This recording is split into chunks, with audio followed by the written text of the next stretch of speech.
Hello, dear friend, and welcome to our seminar. I would like to ask you a few questions. How happy is your working place? How your team managing the stress?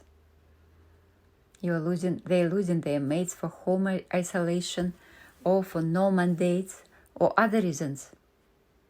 How you, as a leader, dealing with stress yourself, and how do you support others? Don't you feel overwhelmed sometimes? How about your team engagement at work? I'm pretty sure that some of your team members don't feel seen, heard, or valued in their workplace. They don't feel connected, especially now with COVID-19 pandemic at the door for 2 years. I am Oля Yesina. I'm your hostess today. At work, I'm international recruiter, and I was going through stress together with my international team for the last 2 years.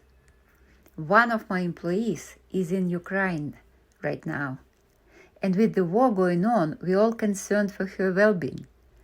I believe I'm not alone in my concerns for my team.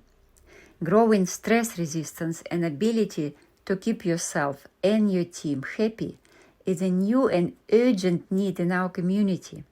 I certainly believe so. In order to meet this need, I approached international experts in team happiness from New Zealand and all over the world, asking them to give their valued time and share their skills. Some of them are here with us, and they will share their best tools for survival and striving as a team in the trying times. What will be your takeaway from this seminar? You will learn how to raise resilience to stress at the working place, how to grow happiness level and team spirit, how to lead your team effectively. You will learn simple methods to keep yourself calm when it seems that the ground is going from under your feet. You will receive a great boost to productivity and client satisfaction after using free tips and tools from our experts. I am looking forward to meet you on the seminar. It's free. Just fill the forms.